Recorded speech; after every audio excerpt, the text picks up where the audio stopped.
Graça e paz, irmãos e irmãs. Vamos abrir nossas Bíblias no livro de 2 Timóteo, capítulo 2. Nós vamos ler dos versos de 1 a 13. Enquanto os irmãos têm algum tempo para achar o texto, esse texto é um texto que ele fala muito sobre fé. E aí, enquanto nós estivermos lendo o texto, eu vou pedir para que prestem atenção e eu vou perguntar quantas vezes a palavra fé aparece no texto.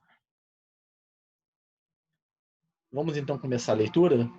Prestando atenção e fazendo contagem. Quantas vezes a palavra fé aparece nesse texto? 2 Timóteo, capítulo 2, versículo 1. Portanto você, meu filho, fortifique-se na graça que há em Cristo Jesus.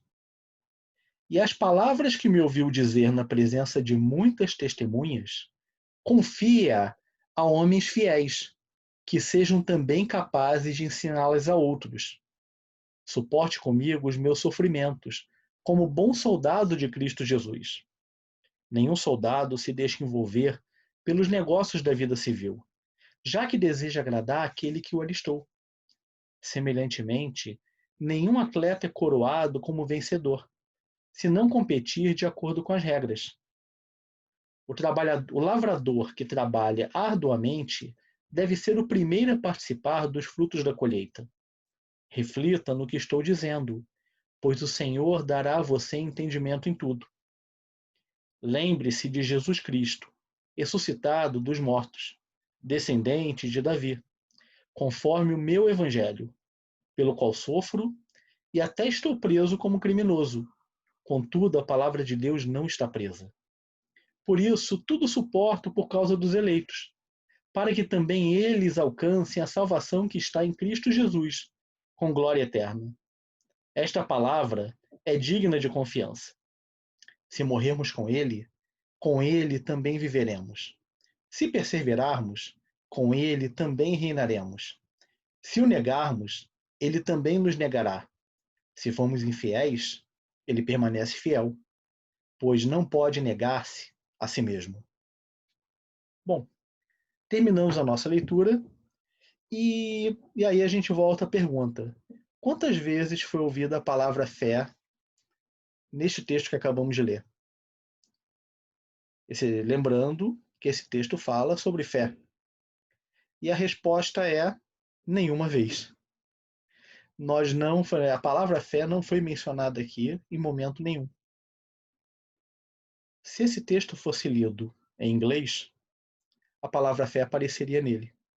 Apareceria não como uma palavra, mas apareceria como parte de uma palavra. A gente não vai fazer a abordagem de um texto cujo original é em grego usando a língua inglesa. Mas se nós pegarmos a língua grega, a palavra fé também aparece nesse texto. E onde é que ela aparece? Toda vez que aparecem as palavras fiel ou infiel, a palavra fé está dentro dessa palavra. Em inglês, o fiel é faithful, que seria cheio de fé. E o infiel é unfaithful, que é totalmente não cheio de fé. É não cheio de fé, é o vazio de fé. E por que essa colocação? Porque a gente conversa sobre a questão da fidelidade e a fidelidade também é uma perspectiva de fé, também é uma questão de fé. Por exemplo, os irmãos provavelmente já foram alguma vez no cartório, não é? E quando a gente vai no cartório para a gente reconhecer firma, para a gente autenticar um documento, geralmente sempre está escrito lá no carimbo do cartório, sempre está escrito lá algo do tipo, referido à verdade ou fé. É o que eles chamam de fé pública. Ou seja, é algo que é publicamente reconhecido como sendo verdadeiro. E é tão verdadeiro que a partir desse documento, a partir dessa assinatura, a partir deste carimbo, a gente negocia, a gente vende, compra carro, apartamento terreno e faz uma série de negociações justamente com esse carimbo que traz a fé pública. A palavra fé, a palavra fiel, ela significa exatamente aquele que é digno de fé, aquele que é pleno de fé, aquele em que se pode confiar, aquele em que se pode acreditar. E esse texto ele começa falando sobre isso. Ele começa falando de Paulo exortando Timóteo, falando: olha, as palavras que você ouviu dizer de mim, confia a homens fiéis, a homens em quem você pode depositar sua fé, que são dignos de fé, que são dignos desse depósito de confiança. É Paulo dando essa instrução para Timóteo. Que a palavra de Deus seja confiada a esses homens fiéis. Ele exorta Timóteo a ser fiel, suporte meus sofrimentos, como bom soldado de Jesus. E depois ele fala que o fiel é aquele que está ali. É aquele cara que, quando ele se alista, ele vai procurar cumprir com seus encargos de soldado. Aquele que quando vai numa competição esportiva, procura vencer de acordo com as regras. Aquele lavrador que trabalha, que fica de sol a sol ali, plantando até ver a colheita. É o cara fiel, o cara que é confiável, o cara que você pode dizer, olha, no que depender daquele lavrador, nós vamos ter colheita esse ano. Porque ele vai estar lá na hora de plantar, ele vai cuidar da plantação enquanto ela está crescendo, e ele vai estar lá na hora de colher. E por último, fala do maior exemplo de fidelidade, que é o próprio Jesus Cristo.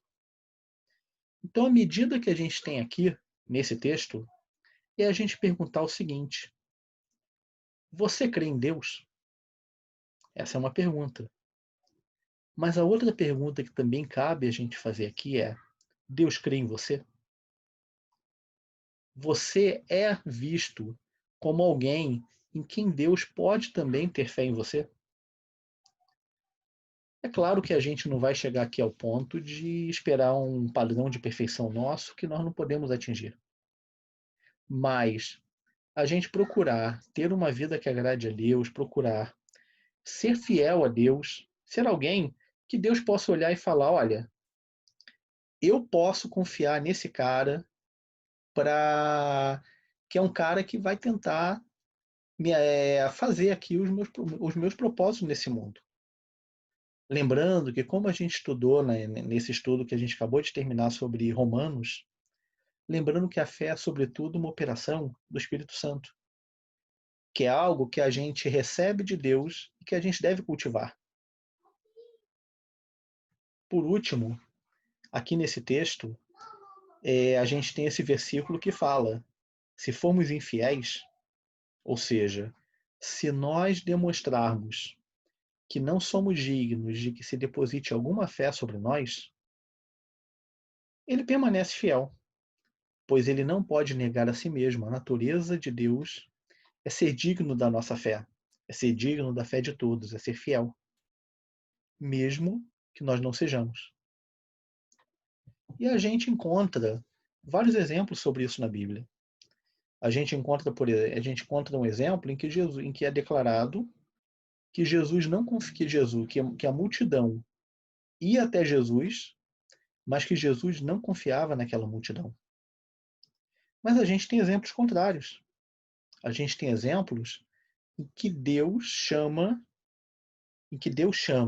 profetas e fala: olha, você está autorizado a dizer no meu nome, assim diz o Senhor.